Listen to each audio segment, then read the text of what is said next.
Hi there guys, this is Jake. I'm just making a short tutorial on bursting rock lobsters. So yeah, what you're going to want to do, if it loads anytime soon, you're going to start off, gear up in Sears Bank, and then you're going to want to make your way all the way up to Relica, and we're going to be getting on to the third one on the left, and we're going to be going over to Waterbirth Island.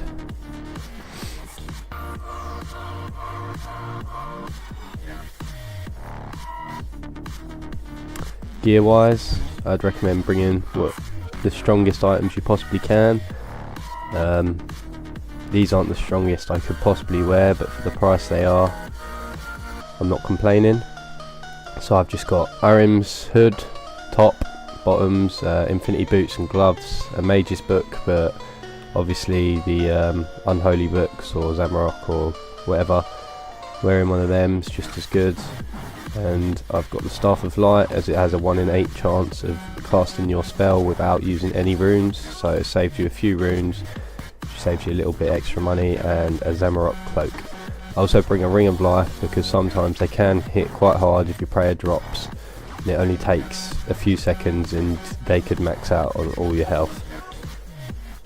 So for the event I like to bring quite a few prayer pots just to be safe. A magic potion, so if I use the bruise I can bring it back up, as well as super restores, and the magic potion can also give me a boost, as I don't have high enough mage to do ice barrage, but I can boost myself up and manage to do it. I wouldn't recommend coming here unless you've got sort of 70 mage. Any lower, it's just not really effective. I like to bring a couple of blood blitz as well, or blood bursts, just to make sure I can get a bit of extra health if it drops without having to rely on my food.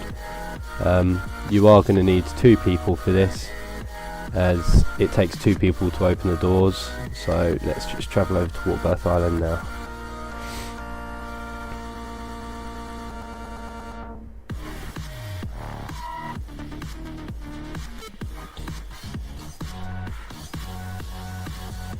Alright, when you get to the island, you're going to want to just run northwest and loop all your way around until you come back up onto the mountain. And you're going to follow this round until you get there to the dungeon, cave entrance, whatever. Okay, as soon as I don't have a partner on me right now, I've joined the clan chat Bursting Lobs, spelt like that, and this is quite useful, as in World 66 quite a lot of the time there are people there ready to do the doors, and they can help you, as you do need 2 of you, as I just said.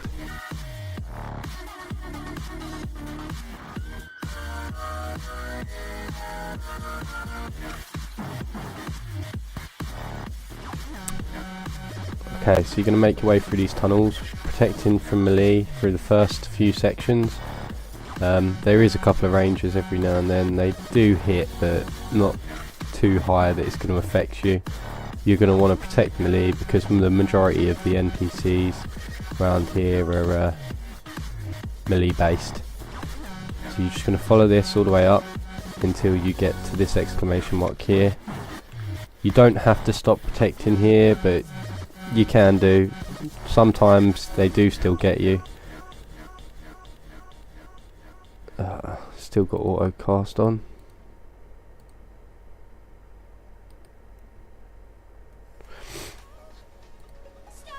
Okay, so now we've got to wait for the guy that went up the right hand side, just so he can get here and let us guys through, although I think he's followed us around.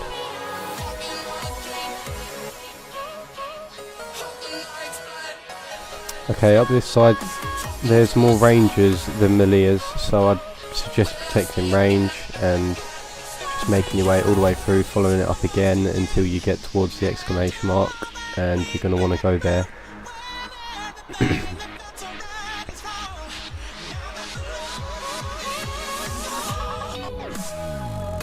Okay, on this side, to let the people through now that the doors have gone down, you have to melee and break their door, and you're going to go down the ladder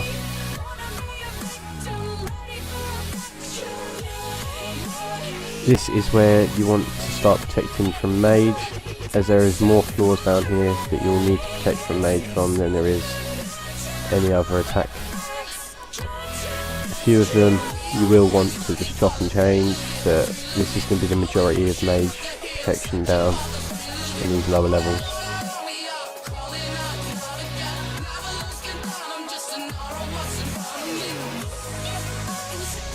Alright, from here on there's 3 floors, and you're just going to want to protect mage through every single one of these floors, as they are all mages.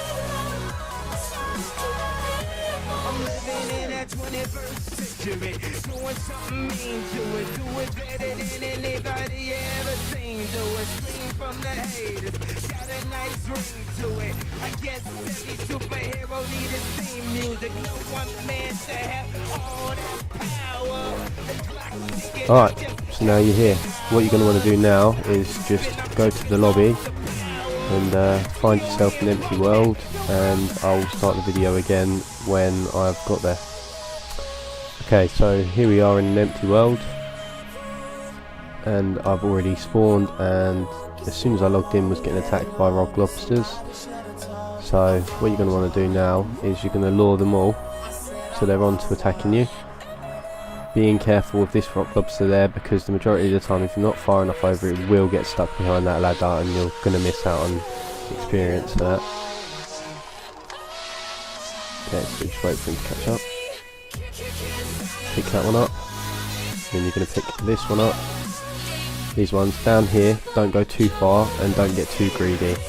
You're going to want to get this lobster, and these 2, do not go for that one, otherwise you're going to lose out on them and you're just going to get damaged and it just doesn't work out. Okay, so I've got the Dagonoths here now, so I'm going to take them out first, remembering to keep protecting the Leon, and also remembering to put my spells on.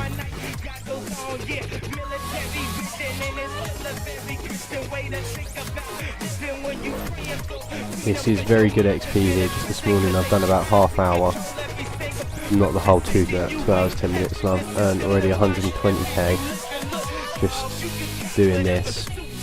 But bearing in mind I do also have the multiplier of the double XP weekend.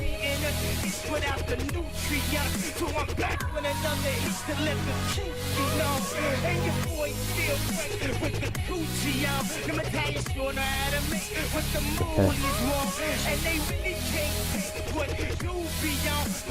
Right, now onto the rock lobsters. Attack one around the middle, and I'm getting around 1000 XP per cast, sometimes a bit lower, sometimes more, and that's because of the double XP weekend, but you can still be pulling in 500-600 XP casts with it just standard bonus, and still extremely good XP for the rate of time that you're doing it.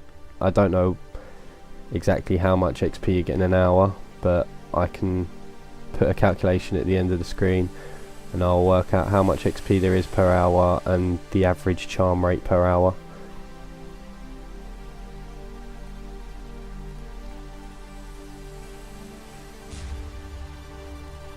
Okay, so now we're on to the second lure. I'll just do this once more on commentary, and then the rest of the video will be in fast forwards, just giving myself a little bit of time so at the end of it I can make up the calculations for you guys.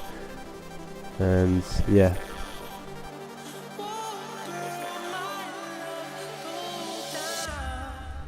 Okay, one thing I forgot to mention that you can do, if you get the melee Dagonoths, if you step in there past the thing and then past that lantern and walk round, the melee Dagonoths will get caught, but the rangers can still follow you up, but the majority of the time they do walk off, but this one here hasn't wanted to. Okay, so I'm gonna have to, oh no, that's a melee one. So just kill this and then we'll get back onto the rock lobsters. Okay, so another ranger one has come up now, so I'm going to protect range.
Okay, so we're getting around 144 crimson charms, 20 blue, 48 green and 22 gold, and around 200k XP per hour. That's just based on the average of the 9-minute trip that we've just done, and you could possibly get quite a bit more.